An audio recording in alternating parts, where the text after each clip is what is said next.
أعوذ بالله السميع العليم من الشيطان اللعين الرجيم. بسم الله الرحمن الرحيم. الحمد لله وصلى اللهم على محمد وآله الطاهرين، لا سيما بقية الله، واللعن على أعدائهم أبد الآبدين. اللهم كن لوليك الحجة بن الحسن صلواتك عليه وعلى آبائه في هذه الساعة وفي كل ساعة وليا وحافظا وقائدا وناصرا ودليلا وعينا حتى تسكنه أرضك طوعا تمتع فيها طويلا. As a matter of fact, I was thinking, what should I start? Fiqh is very substantial, and I really like to give you as much as I can, which I'm in doubt that whether I can succeed considering the limit that we have and as a promise. But what I'm going to do, every time you come, we have to have a fiqh as well. So I'm going to add some more classes to you, but we're going to have a shorter class of fiqh. I can remember once I saw a scholar called Allama Said Ahmed al-Radawi, not my brother. His father was a student of Sayyid al-Burujardi. And I was traveling from Tehran. Subhanallah, by taqdeer of Allah, he sat next to me. I was young back then. And we started to talk and chat, and he recognized me, and of course I knew him. And he said, he passed away a couple of years ago, probably 3 years ago. He said, fiqh, you need to read fiqh every day. Otherwise, he will leave you and go. He will separate from you. I liked his insightful sentence. And he was right. Because fiqh has multiple rules that you need to think about those rules every day. And when you get in touch with scholars, of course, books, you would realize that better, easier. It would be within your reach better. So I was thinking, which book should I consider to teach? Because I can't, just go to narrations and come with you with theories. It's not hard for me. I do that. But what is better for you?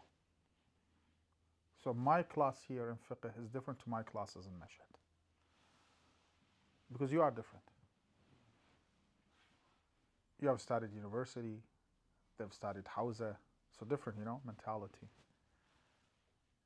You might be able to understand some things better than them. They might be able to understand things better than you, so it differ, big difference. So, as I always do, before I decide, before I take any khira, I talk to some of my colleagues and friends. So I contacted Sayyid Murtada, talked to him, he said, I'm very tired. I asked him about some books. I contacted my brother. I contacted my cousin, Sayyid Hussein. When they straight away, they used to laugh, what do you want to do? So it was new for them. I contacted Sayyid Muhammad Kadhim. So what is the best thing to do? Then I came to a conclusion. So I have some books here. So I saw, okay, I want you to understand how istinbat works, not to be a mujtahid, so you can admire fiqh better. I was talking to Brother Ahmed yesterday or before yesterday. I told him, brother, I really laugh in my heart when they say, why scholars cannot sit in a gathering and just solve once and forever the problem of Hilal and Crescent. Okay, why two major parties, Liberal and Labour, don't sit with each other and solve the problem? Why elections? Why fights? Why? That's ridiculous. This is ridiculous as well. So I want you not only not to in those classes, Wednesday classes, I told you that I want you not to ask such question. Today, I'm going to tell you, I want to teach you in a way, بحوله وقوته, يعني not only not to ask, but to have the solution as well, to have the solution for such questions. So jurisprudential, I can say, or jurisprudence,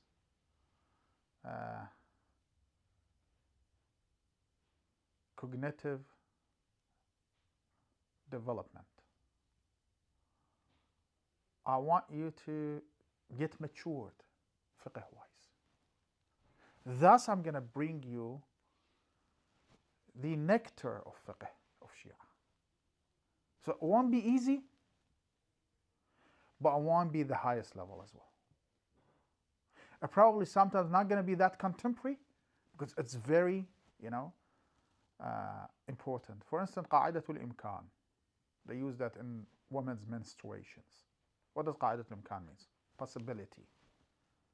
Whenever the blood a woman sees, there's a possibility it is menstruations, not other bloods.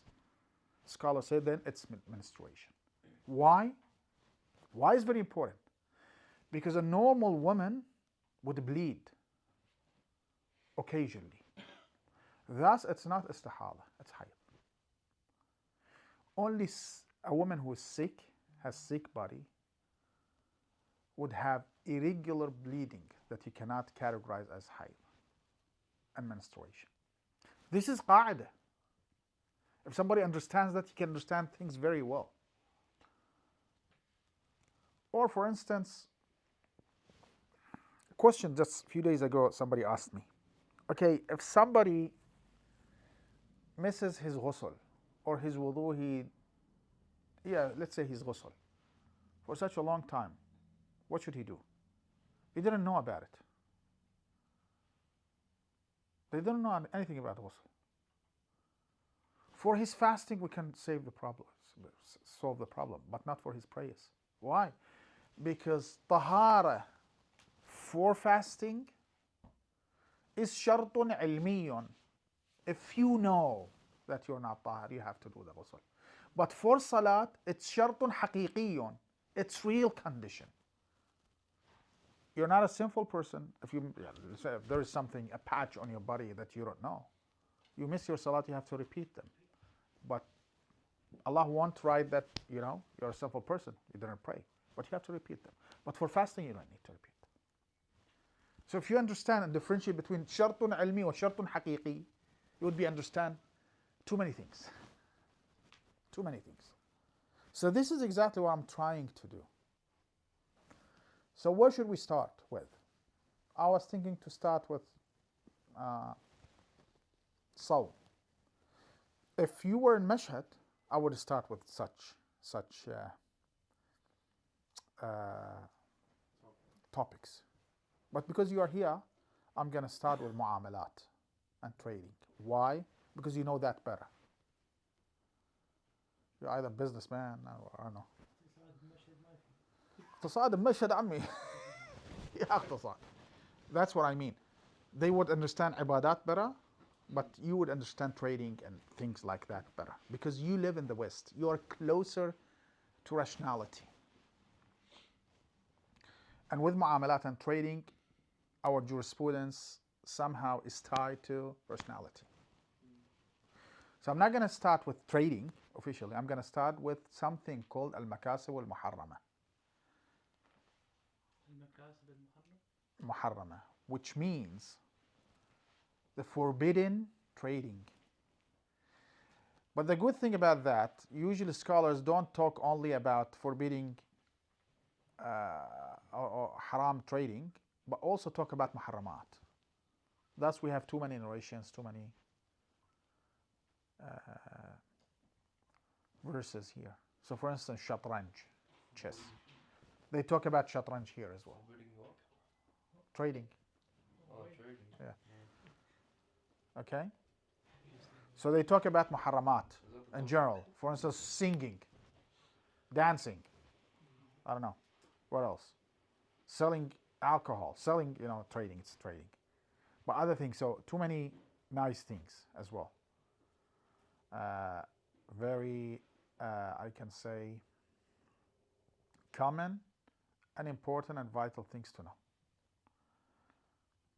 We can learn a lot because we have too many narrations. So, Bismillah ar-Rahman ar-Rahim.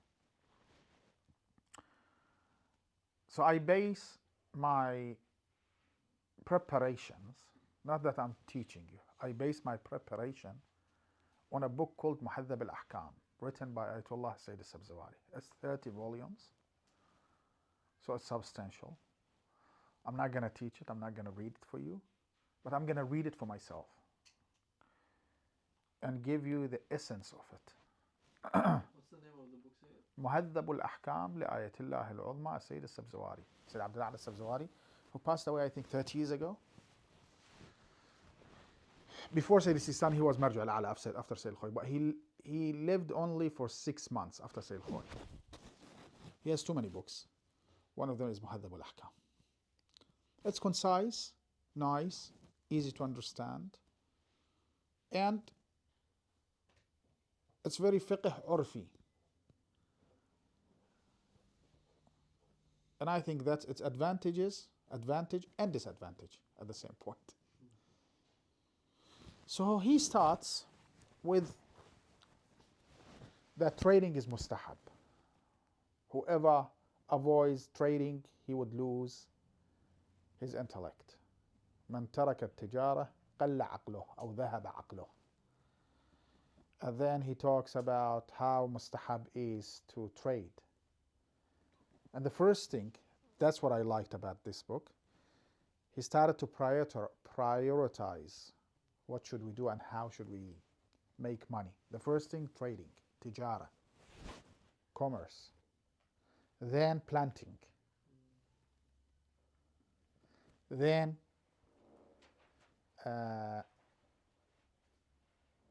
شنو يقولوا له؟ اللي راعي مو بقر وشي، شنو يقولوا له في شيء؟ شنو؟ shepherd. السلام عليكم ورحمة الله. يا الله تقبل الله مالكم. Being a shepherd, having sheep.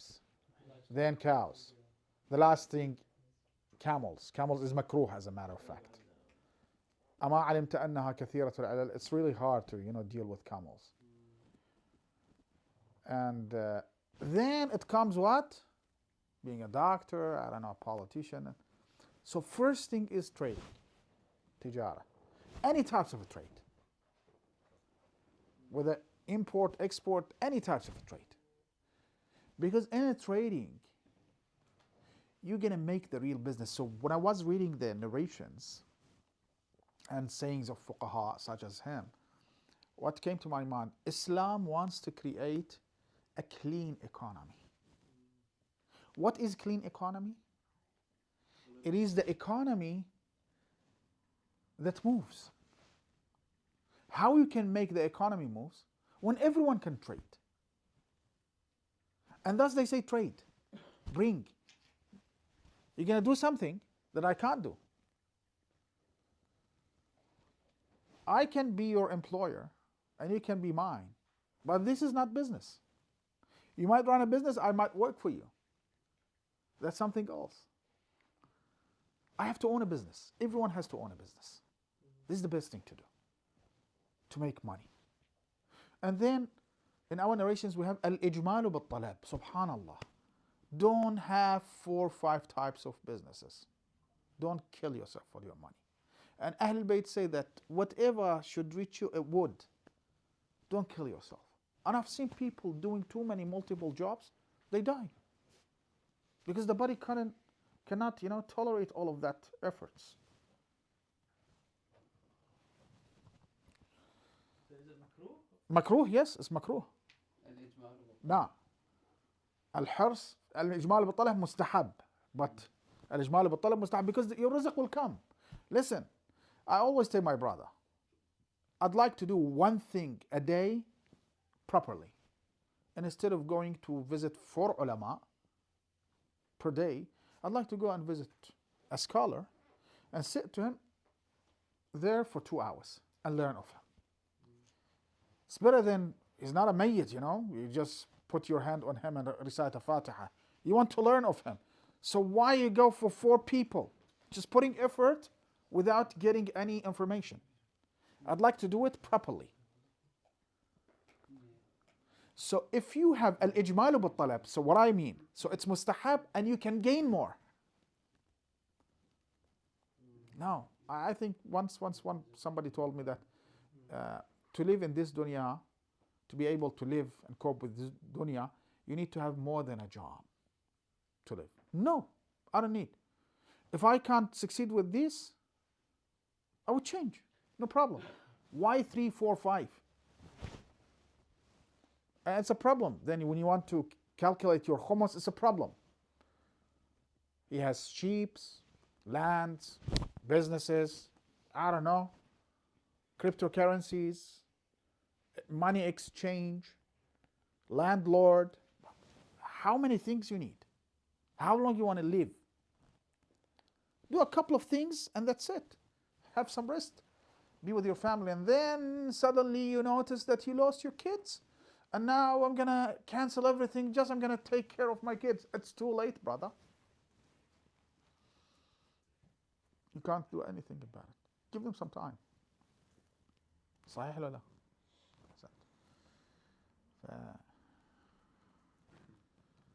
إذا تعبتوا, if you get tired, just let me know. المهم. And then scholars talk about what is makruh to do. You know, washing bodies. Because you're going to love people to die. So you wash their bodies. Really? It's makruh. Or I don't know, قصاب مثلا اللي يذبح. لا, sometimes it's wajib. We have that. It's wajib sometimes. What's wajib? If there's a lack of Yeah, it's wajib, yeah. But let it not be your prime or your first choice. It's makruh, it's not haram. Too many other things. Probably a doctor sometimes. Because he wants people to get sick. a doctor can be makruh. Can be. But if you see it, no, I want to help. Not that I want people to get, you know. There's a shortage of clients. Yeah. So when you see the whole picture of that, you see that Islam really wants to give a big move to the economy. And that's nice. Trading, it says, for instance, there is makruhat, such as صدق حلوة, نكات حلوة. Because if somebody comes from outside Melbourne, for instance, he wants to buy something, don't help him, let him buy it. Because you're smart. Islam says, leave him. Not so people can trick him. No. Business is like that. If everyone is 100% fully alert, he doesn't want to lose a penny and a cent, there's no business. Let him spend, you know. Come and show you, I'm going to show you if you do this, it's going to be cheaper. As your friend, that's okay, but don't go and be dalal. Because you're going to ruin the business and economy. Let it go. SubhanAllah, as we mentioned, and Ahl Bayt told, let them come from rural sides and let them buy. You don't need to teach them. They know. They're a rational creature. They don't need your teaching. It's very nice, and business-wise, very nice. And etc. And it says, don't go out, you know. People, they're bringing, you know, importing stuffs. I go to the port to buy it there. Don't do it. It's makruh. Some scholars say it's haram. To where, say? Go to where? To the port. Oh, outside the city, just to, before, then I can talk to them. Let's do it this price, because then, you ruin the internal. no, you're gonna affect the price in cities. You know? Wait, is that like someone going to China? No, China's different. And they say that if you go more than 4 farsakh, it's not istiqbalahum. It's a trading. That's okay. Buying is different to trading. Yeah, and it's like going to wholesalers. أحسنت. And And then reselling it? Maybe as an individual. Is this a dropshipping as well, sir? هسه كلنا عندي أجيب لكم أمور يعني مختصرة. And then scholars talk about احتكار. احتكار is haram for few important things, not everything. To keep things so when people need it. Hoarding. You know? Stockpiling. Stock what? Stockpiling. Yeah, yes, stockpiling, yeah. Yeah, especially during hunger and things like that. And the Prophet used to do something. He used to tell them, you have to come and sell it. But he wouldn't price it. He said, I would never interfere in pricing things. A price is something. I've seen always when they try to strengthen their currency, weaken their currency. When they go to that level down, they can ruin the economy. Because what is the real economy? Needs and wants. If you interfere, you're going to change the equation. And that's a problem. Communism. That's the problem, exactly. Islam says no. Yes, if you want to sell it with high prices, I can import and sell it with low prices. I'm going to break your business. I'm going to help people, and etc. So, as I said, it's very nice. So with the ihtikar, some scholars say, this is important. Some scholars say that ihtikar is only for four things. Dates, tamar, I think yeast and hunta and sha'ir, things like that. Oat, not everything. But some other scholars, like Sayyid Abdul Aziz al-Zawahiri says, it's what people need. So let's say here they eat meat, so it's meat as well. So it's not just those that was mentioned in narrations. This is exactly so. Now we can understand what is faqaha is. So they understand. So this is not qiyas. They understand that. It's different to qiyas. For instance, in Hajj, when you go, you're not allowed to use what? Mirror? Perfume. Oh, yeah. Ayatollah Sheikh al-Wahid said 4 types of perfume. Not the, cosmetic perfume that you have. One of them is what? Za'faran. Misk. Ayatollah Sistani said no, every types of perfume. Any good smell. Ayatollah Wahid said it's been mentioned in narrations 4. So this is 2 types of understanding. So sometimes they can understand that, okay, it's not only about that. It's about what people need. This is exactly what Sayyid Sabzawari says. That's like the necessity? Yeah, what is essential. So istihqaq, what is it? Yeah. Stockpiling, what is it? So it's only allowed if it's... لا احتكار احتكار. حرام أحيانا يصير حرام. Saying it's haram only for the needs, huh? Yeah, not the other thing. Somebody does احتكار for cars. Who cares? Yeah. It's bad, but it's not haram. It's food. It's with food. But in Iran, for instance, say احتكار is haram. احتكار. Why are you keeping your car? It's not your business. I'm keeping my car. Yes. It's not haram. No, احتكار is haram. احتكار is haram on things that we need to eat. We have dignity.